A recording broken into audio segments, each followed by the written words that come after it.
When I first saw the watchman, his back was toward me. I looked at him indifferently until he went into the church. I paid no more attention to him than I had to any other man who lounged through Washington Square that morning, and when I shut my window and turned back into my studio, I had forgotten him. Late in the afternoon, the day being warm, I raised the window again and leaned out to get a sniff of air. A man was standing in the courtyard of the church, and I noticed him again with as little interest as I had that morning.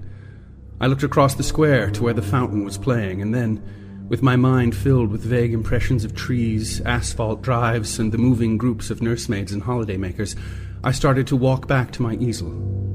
As I turned, my listless glance included the man below in the churchyard.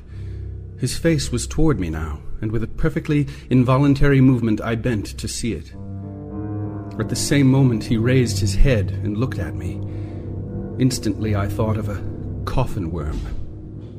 Whatever it was about the man that repelled me I did not know, but the impression of a plump, white grave worm was so intense and nauseating that I must have shown it in my expression, for he turned his puffy face away with a movement which made me think of a disturbed grub in a chestnut. hppodcraft.com.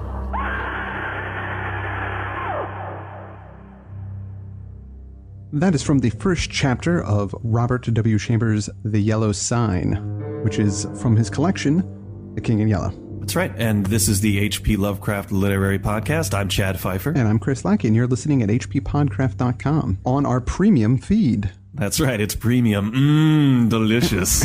I've been looking forward to reading the story. Chad, I read this in high school, and I forgot about it and how much I like it. It's a really cool story. That was actually the second paragraph of the story. From the first chapter. Yeah, it opens with a little quote, which I believe is about the film Red Dawn. It's not. It's not? No, it just has the words red and dawn in it. Oh, okay. Well, it says, "Let the red dawn surmise what we shall do when this blue starlight dies and all is through." I'm actually going to assume that is maybe an excerpt from the King in Yellow play. Could be. And then the first paragraph, it's got a great opening sentence which says, "There's so many things which are impossible to explain," which is true, right? But the sentiment being that sometimes you'll hear a certain piece of music and it brings an image to your mind that isn't really directly related to what you're hearing. Here he says that the rush hour roar of Broadway makes him think of a woman named Sylvia studying a lizard in a Breton forest, and we get pretty quickly that this is a lost love of some kind. Yeah. But the real story kicks off in that second paragraph that we just heard, read by our very own Andrew Leman. Yeah, he's back and ready for action. That's right. So that's our first time having Andrew on for these premium non-Lovecraft shows, and just as good as ever. So thanks, Andrew. You know, if you stay tuned next week, even though it should be our week off, right? We're going to go ahead and put up a feature all about this period in time in which the story was written. Yep. Kind of a historical survey of it, and Andrew's going to come on and talk to us about the 1890s and the color yellow and all of the types of things that have been going on. Specifically some of the stuff that was referenced in the Repair of Reputations. That paragraph that we heard, it kind of describes the villain meet cute, you know, the man in the churchyard, and our protagonist, who we find out later is named Mr. Scott. Yeah, that's all they say. They don't say his first name ever. And it's a nice setup. Mr. Scott's an artist, and in the opening scene, he's painting a young model named Tessie. They have kind of a flirty conversation. She says something about, well, she had a dream, and he says, "Oh, you dream about me?" Yeah. Well, it's a cool thing happens first, though. As soon as he sees that guy in the courtyard, he goes back, because he's painting a nude of her, I believe. Oh, yes. And so she's posing, and he's doing the painting. But when he goes back to paint after having seen the man in the churchyard, the coloring, he spoils it right away. Yeah. It turns kind of a greenish color, and he thinks that it's probably the turpentine that he was using to kind of fix a mistake was tainted somehow with this green. Yeah, she says, "Do you think my flesh resembles green cheese?" when she sees it. But everything he does to try and correct the discoloration just makes it worse and worse. And yeah. He finally freaks out and throws his brushes through the canvas. Typical artist behavior, kind of crazy, impassioned man. Right. And that really paints a picture of how this guy is. Right. And when he looks out the window again to see the man, and Tessie kind of gets the idea that that's what set him off. I always imagine, they mention him as being a young man, the man in the churchyard, actually. I'd always imagine him being a little older. I honestly just picture him as being a grub in a watchman's outfit with vaguely human face. Or that guy on the cover of that Peter Jackson movie, Bad Taste. Oh, right. Yeah, just really fat in a way that his skin was taut over his flesh. That's kind of the way that that makes me think of what this guy looked like. When she looks out the window to see that what she's looking at, she says, "Is that the man you don't like? He does look fat and soft some way or other." So it's kind of interesting. It doesn't really describe him. It just tries to give you that really decayed, kind of puffy, the way like fruit would decay. It just falls apart in your hands. We're back to that flirty conversation, right, that you were talking about. Right, yes. When she says, "I want to tell you about this dream that I had." Yeah, and the dream is basically she's looking out this window and she sees a hearse coming down the road. Now, this is something I had to think about because this is the 1890s. It's a hearse. It's not a car. It's a wagon being pulled by a horse. And that there's a driver on there, and she sees that in the back of the hearse there's the coffin, and she thinks he's in the coffin. Mr. Scott is. Now, she hears the bells of the church kind of ticking off the time because she can't sleep. It's 10 and then it's 11. This is a dream that she had the winter before. And then after midnight, she thinks I must have fallen asleep because I didn't hear the bells anymore. So it's definitely in the witching hour when this happens. And when she looks out the window, there's that carriage, but there's nobody else around. It paints a really interesting, like, desolate picture. And slowly the carriage approaches. But the thing that she says about him being in the coffin is she says, "You were in there, but you were not dead." Yeah. And she didn't see him, but she knew he was there. Right.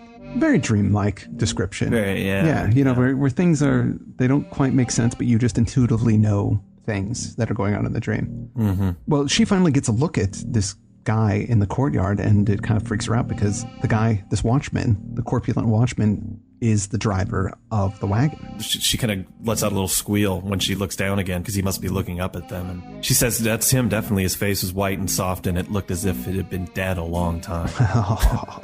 He brushes her off. He says, you've been posing all day and you've been going out all night. You're burning the candle at both ends, going down to Coney Island, eating too much lobster salad, And he says, "Hey, it's possible this guy's a hearse driver, but, maybe you saw him and that's why he was in the dream." Yeah. He explains it away the way anybody would, Mm-hmm. But it kind of sticks in her craw that she's not believing him because she's had this dream a few times. Yeah. She had it in the winter. She had it another time in March. And then she even says, "I had that dream last night. It was raining. And when I woke up, I was standing at the window and I was drenched." So it's very much in her mind, and he's kind of blowing her off. So she says, "Good night, Mr. Scott," and she leaves. And that ends chapter 1. Chapter 2 brings my favorite character into the mix, Thomas, who is the frightened Cockney serving man, which is like my favorite. There's a great frightened Cockney servant in Dracula, the Todd Browning right. film. That's right. They're all crazy, Just, I don't know why I like that character so much. But Thomas shows up the next morning and he's bringing, I think, what does he do exactly? He's the bellboy, right?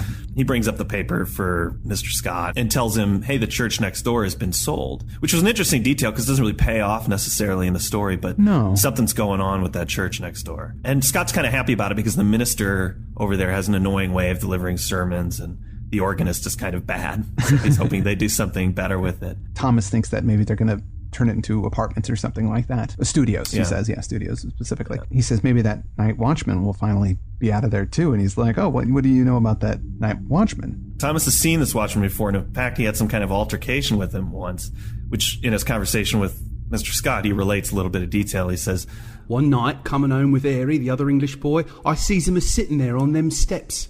We had Molly and Jen with us, sir, the 2 girls on the tray service, and he looked so insulting at us that I up and says, 'What you looking at, you fat slug?' Beg pardon, sir, but that's how I says, sir. Then he don't say nothing, and I says, 'Come out and I'll punch that puddin' head.' Then I opens the gate and goes in, but he don't say nothing, only looks insulting like. Then I hits him one, but his head was that cold and mushy it'd sicken you to touch him." Scott asks him, after he relates this, "Well, what did the guy do?" And Thomas is really kind of embarrassed about what happened. Yeah. Because he's like, "Well, we didn't do anything. I just grabbed my girl and all of us ran away." And he's like, "Well, wait, why did you run away?" Yeah, especially, Thomas was in the military and he's reluctant to say why because he's afraid of being laughed at. I think he said 3 years in America had not only modified his Cockney dialect, but given him the American's fear of ridicule. So things must have changed since when this was written because I didn't know Americans had a fear of ridicule. Me neither. Okay. They look like idiots most of the time, myself included. So, but when he says, "You'll laugh at me," he finally tells him what happened. He says, "Well, sir, it's God's truth that when I hit him, he grabbed me wrist, sir. And when I twisted his soft, mushy fist, one of his fingers come off in me hand." Whoa. It's so disgusting. Just came off. And in fact, when Lovecraft talks about this story in supernatural horror and literature, he specifically quotes that section. And right after the story gets related to Mr. Scott, there's that dun-dun-dun moment. When Thomas had gone, I went to the window. The man stood beside the church railing with both hands on the gate, but I hastily retreated to my easel again, sickened and horrified, for I saw that the middle finger of his right hand was missing. Ah! Yeah, so Thomas isn't full of it. He actually did pull the guy's finger off. Really weird, but it's not. He didn't say he pulled it off. He said it came off. It came off, right. Good point. About this point, Tessie comes back in, and he kind of asks her about her night because who she was out with, a little bit snoopy. It kind of shows that he might be a little bit interested in her. Yeah. And she goes, "Oh, just my friend." But then she says this weird thing. She said that she's got a mash. Yeah, she made a mash. And I was like, "What the heck? What does mashing mean?" I thought maybe it was like bootlegging gin or something like that. No, I think it just means they hooked up a little bit. No, it just means a crush. A crush. If you've got a crush on somebody, you're mashing on them. It was just another phrase. I had to look it up. Oh, okay. So you have information. It changes the whole tone of the conversation. Yeah. If she's hooking up with guys, that's one thing. But if she's just likes this fella, right? And this is her friend's brother, I believe. Ed is his name. He's a real nice guy, and Mr. Scott thinks, well, she deserves a nice guy because she's a nice girl. And as much as he's kind of jealous about it, she shouldn't be with him because he considers himself a man of no scruples. But you could tell he's kind of jealous about the whole thing. Yeah. I think it might be even that jealousy that prompts him to then tell her about the dream that he had the night before. It's like he doesn't like where the conversation's going. So he says it was foolish and thoughtless of him to relate this to her, but you know how little tact the average painter has. No, I don't, actually. I don't either. I think they vary in temperament. But he tells her that he had a dream similar to hers, only it was from the other perspective. Right. He fell asleep. He heard the midnight bells. He's in a glass coffin, and he could see out the top of it, but he couldn't move, and he couldn't open up, and he couldn't shout out. He was helpless in there. But he could look around, and he looked off to the side, and you could see, as he was going down the street, this hearse that he was in, he could see Tessie looking out the window, sad. He hears the window sash look up, and then there she is looking at him, and they pass by, and they stop for a while, and then when he looks up, he sees the hearse driver looking down at him. Pretty eerie that it's the same dream she had, but from his perspective. And it reminded me a lot of this scene from Vampire. Okay, yeah. With the Y. Do you remember that movie? Yeah, I do. It's a 1932 film. Yeah, is it silent? Well, it's mostly silent, but there's sound. Limited dialogue and sound in it. Yeah. It's by Carl Theodor Dreyer. I wanted to make sure I wasn't crazy, so I actually looked up the scene and found it. So I'll put it in our show notes. But it's a guy in a coffin, awake.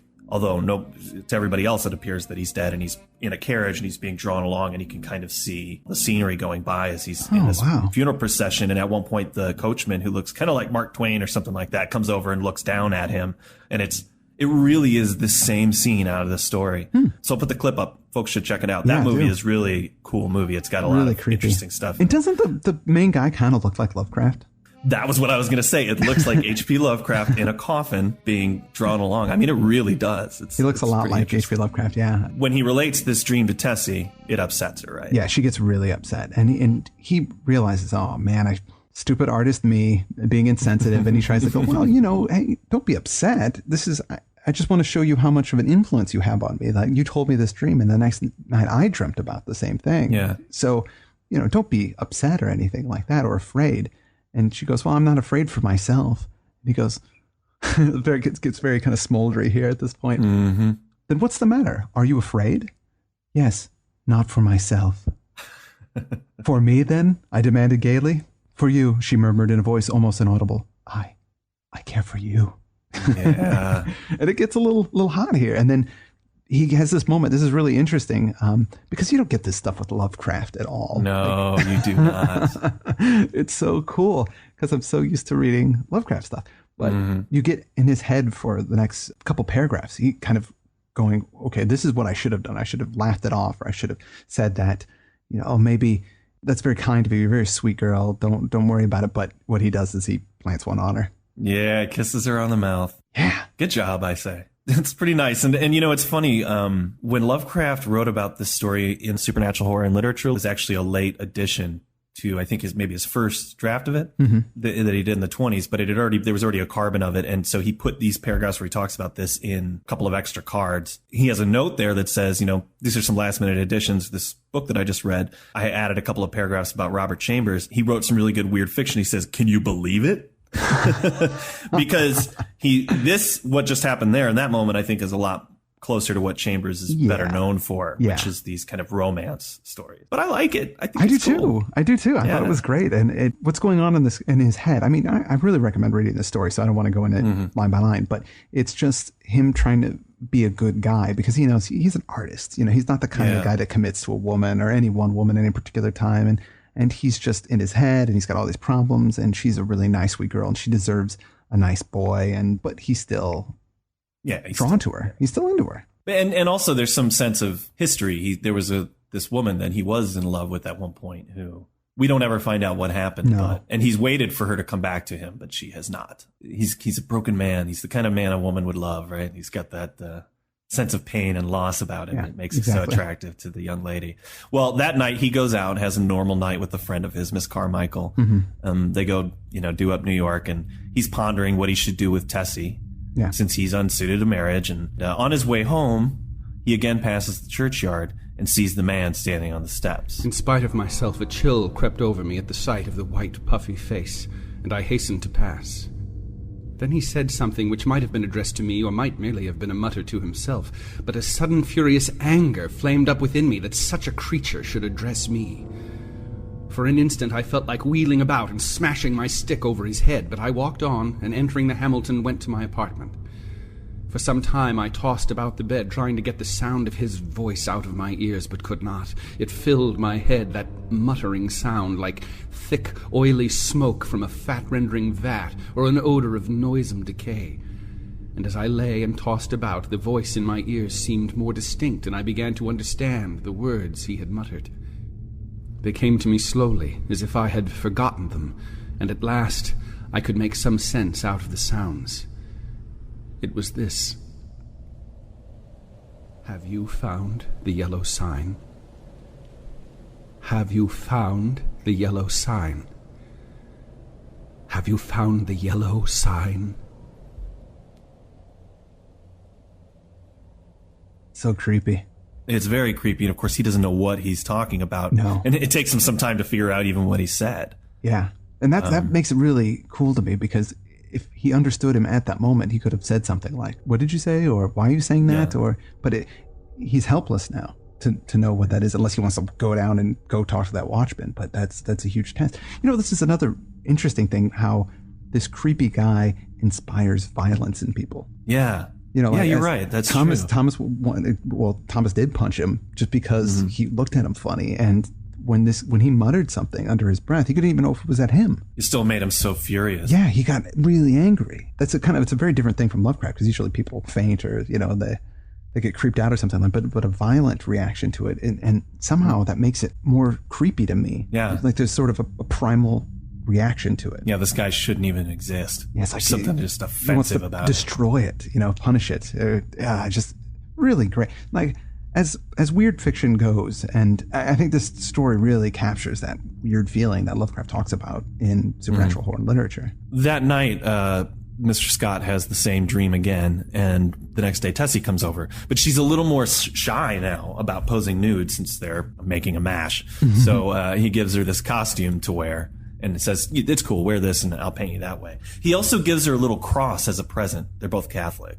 And she gives him something in return, which is this little box. And when he opens it up, and the pink cotton inside, there's this clasp of black onyx, and it's inlaid with a symbol or letter in gold. I don't know. It's not Arabic or Chinese. And as he found afterwards, it doesn't belong to any human script. And he's mad at her for buying him something, but she says, no, I didn't buy it. I found it one day while I was coming home from the aquarium. I advertised to see if anybody missing it, and they weren't. So, I've just had it. And that was, of course, last winter, the day she had that first dream about the hearse. We can guess that this is the yellow sign. Don't know why she has it or found it or what is going on at all. And that's another thing about the story. Before, I don't want to jump the gun too much, but we don't ever really know what the hell's going on.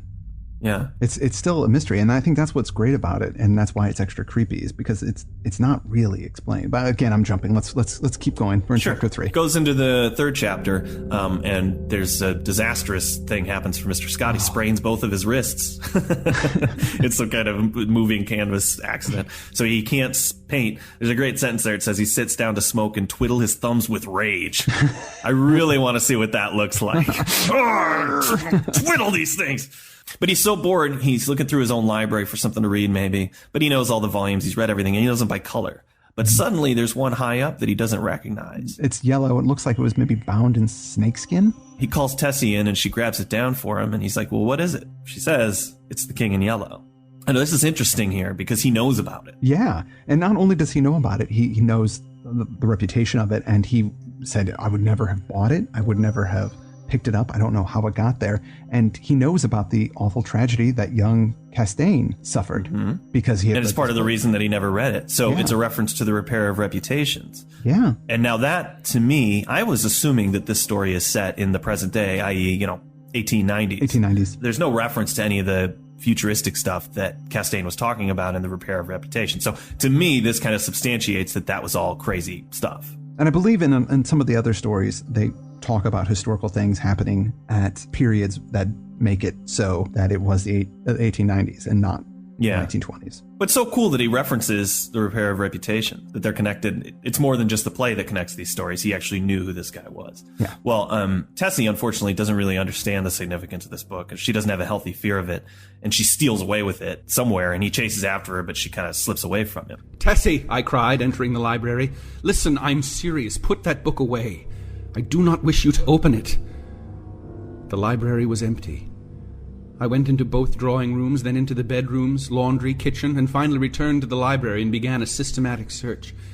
She had hidden herself so well that it was half an hour later when I discovered her, crouching, white and silent, by the latticed window in the storeroom above. At the first glance I saw she had been punished for her foolishness. The King in Yellow lay at her feet, but the book was open at the second part. I looked at Tessie and saw it was too late. She had opened The King in Yellow. Then I took her by the hand and led her into the studio. She seemed dazed, and when I told her to lie down on the sofa, she obeyed me without a word. After a while, she closed her eyes, and her breathing became regular and deep, but I could not determine whether or not she slept. For a long while I sat silently beside her, but she neither stirred nor spoke. And at last I rose, and entering the unused storeroom, took the book in my least injured hand. It seemed heavy as lead, but I carried it into the studio again, and sitting down on the rug beside the sofa, opened it and read it through from beginning to end. When, faint with excess of my emotions, I dropped the volume and leaned wearily back against the sofa, Tessie opened her eyes and looked at me. Things get very bad here. I mean, the two of them kind of go into this horrified trance where for the rest of the story they just sit and talk about the play, the horror of it, whatever primal thing and all. Yeah, not just the horror, but the beauty and the perfectness of it and the simplicity and that it's just speaks these weird truths, but then they also talk about the king and the pallid mask, and they talk about Hastur and Castilda, and it's almost like I feel like they turn into heroin addicts or something, and they just... Totally, yeah. It's like they got that big hit of this, and now they're just strung out, kind of murmuring to each other. Yeah, he says even a point that they stopped even talking, that they somehow got some kind of psychic link, and they just think questions and answers to one another.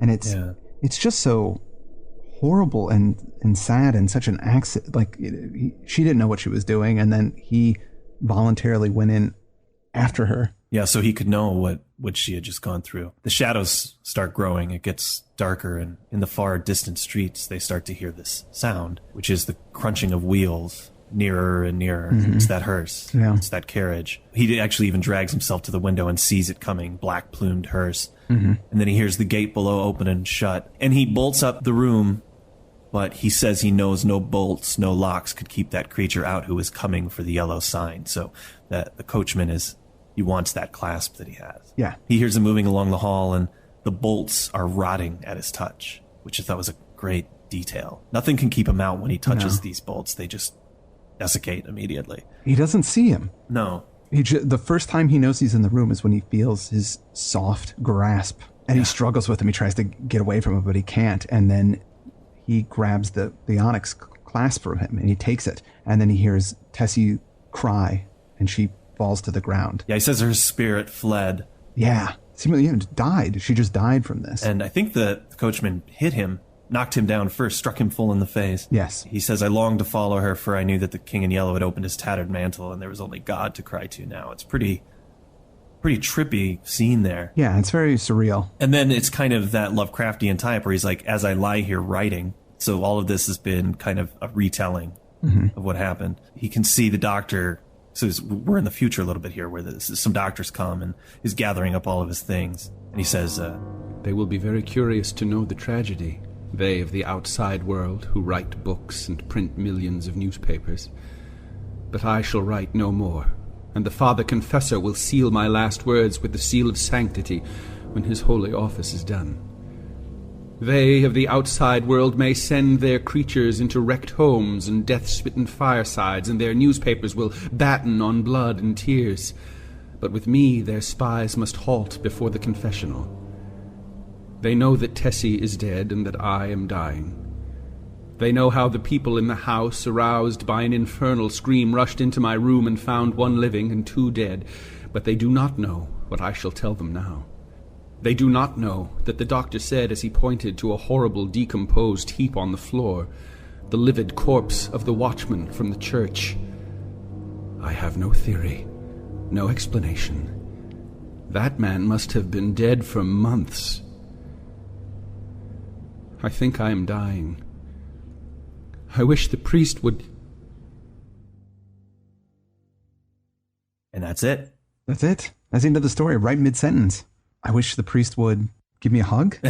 Could be that. I wish the priest would give me a... I'm sure that's exactly what it is. Yeah. Well, I mean, he sounds like he needs a hug. Yeah. You know what I remembered when I was looking through this is that the history of the Necronomicon. Uh-huh, yeah. Lovecraft hadn't read this stuff until well after he created the Necronomicon. Yeah. So while this King in Yellow play is somewhat of an influence on him, it wasn't what caused him to come up with the Necronomicon, even though they share quite a bit in common. He actually wrote, in that short fragment that we read, the history of the Necronomicon, he kind of reverse engineers it in one of the last sentences where he says, the book is rigidly suppressed by the authorities of most countries and by all branches of organized ecclesiasticism. Reading leads to terrible consequences. It was from rumors of this book, of which relatively few of the general public know, that R.W. Chambers is said to have derived the idea of his early novel, The King in Yellow. So it's pretty funny that he does that. Most people know about the Necronomicon, and The King in Yellow is sort of lost to antiquity. One thing about this story, too, that when they read the book, it almost has this feeling of The Ring. Yeah. You remember, like, where it's like once you do this thing, this very innocent thing, that you're screwed, you're damned. You know, like, she just read a book. Like, what's the harm in reading a book? What's the big deal? Or what's the harm in watching this videotape? And it's that same kind of like, oh no, my innocence has damned me to this horrible end. Eating the forbidden fruit, so to speak. But here it's a visual thing, or it's a play, or it's something like that. So this story, I am not sure, but I was reading this great book called Encyclopedia of Urban Legends. I'm a huge fan of urban legend and that kind of storytelling and that kind of story structure. It's written by Jan Harold Brunvand, who's kind of an expert in this field and has been for quite some time. And he had an entry in it called The Phantom Coachman. It says, this popular supernatural legend of the 1940s and 50s incorporated the dream warning motif, that is, a nightmare comes true. Although the legend has not been reported by folklorists since the 1950s, its appearance in a 1961 Twilight Zone TV episode kept the story alive as a subject for conversation. And then he's got the first reported thing that he could find of this urban legend, which was written by an Indiana University student in 1945 and published in a journal called Hoosier Folklore. And it says, this story was told to me by a middle-aged woman. She said, one of my friends in New York City, it's always a friend of a friend in these stories, by the way. One of my friends in New York City had this horrible dream one night. She dreamed she was in the downtown section of New York when suddenly she noticed a funeral procession passing by. It was one of the longest she had ever seen. She particularly noticed the driver of the hearse. He was a tall, rather sharp-featured man who sat very erect in his seat. The next morning, when she was preparing to go downtown to shop, she recalled the dream she had had the past night. The image of the driver came clearly into her mind once again, and she continued to think of him as she went to do her shopping. She entered a department store and was ready to step into the elevator when she noticed the operator. He was a tall, sharp-featured man resembling the man in her dream. It startled her, and she hurried to leave the elevator just as the door was closing. The elevator reached the 3rd floor when she heard a screeching sound ending with a crash. The elevator had fallen and everyone had been killed. What, isn't that the room for one more? Isn't that? Room for one more is also how it's known often, because in some versions of the legend, there's a cab in some of them, a cab driver that does this, or Right. but mostly it was an elevator where he says, "Hey, room for one more," and then the person leaves and avoids that final destination kind of thing. Right. But I thought it was pretty interesting that he was citing it as from the 40s and 50s urban legend. Yeah, and this is obviously The first thing I thought, was this. So I emailed him and said, hey, this is a variation of it in Robert Chambers' 1890s short story collection. And he wrote me back, which people don't normally do. Oh. This was in 2003. He said, Mr. Pfeiffer, thanks for your note. I also have information about the Phantom Coachman plot used in a 1940s British film called Dead of Night, which I've never heard of. But I had not heard of the much earlier Chambers version. I'll keep a copy of your note on file for use if I ever need to update my urban legend works. Hey. And then he said, frankly, though, I'm ready to leave the subject to others now that so much of the material circulates on the internet instead of via oral tradition. So Yeah. I had told him actually that his book was I loved it as a toilet read, which I thought maybe I shouldn't say that. But then he wrote and said, I wish I could convince my publisher to use cover blurbs like the best toilet read I've ever encountered. So he's had a pretty good sense of humor, too. It was really kind of him to write me back. I remember being really, really thrilled by that. That's a great story. Speaking of, 30s, of the 1930s, do you know that Raymond Chandler had a story called The King in Yellow? He was a fan of this kind of thing. Yeah, well, I mean, in the story, the narrator has read Robert Chambers' book, The King in Yellow. Oh. And he uses the phrase to describe one of the characters. So he makes reference to it in that story, and the story is named The King in Yellow. So it came out in 1938. Wow. Yeah, that's pretty neat. The King in Yellow and the Yellow Sign, I mean, they really are tied tightly to the Lovecraft mythos stuff, especially in those games. Yeah. They might as well be characters out of a Lovecraft thing, and you can see why. But I will say that there's a different character to these stories. There's absolutely. a romantic element in both this and Repair of Reputations that you're not really going to find in any of Lovecraft's work. And I have to say that the way he captures insanity, Chambers, it's pretty outstanding, and it feels real. It feels very genuine and creepy and upsetting. Somebody had written in to say, I'm glad you're only covering these two stories because I read some of the other ones in the collection and they're kind of god awful. And I remember feeling that way as well when I first picked it up. Maybe not god awful, but they're not like this. They're not up to snuff. Well, they're just different. They're not really weird tales. And I think these two stories are really the ones to read out of the collection. And they are public domain, so you can go online and we'll link out to them and you can check them out. Yeah. In fact, if you have a Kindle, you can go to Amazon.com and download them for free. Everything's free. So that's going to be our coverage of the stories on Chambers' work. I don't think we'll probably be coming back to him, but it's hard to say. I want to thank Andrew Leman for doing our reading today. Great job. If you want to tune in next week, we're going to have a wrap-up with Andrew, representing the H.P. Lovecraft Historical Society, and talking a little bit about the events of the 1890s, things that were going on, things that might have influenced what Chambers was talking about, specifically in the Repair of Reputations, and just some information about the color yellow and why people might have been fascinated by this motif. Also, I want to tell people my Kickstarter is still going, but it's going strong. We're about 35% somewhere around there with the Kickstarter. So it's coming along, but it still needs your support. Things have leveled off, which I hear happens with these Kickstarters. Once again, it is a graphic novel called Transreality.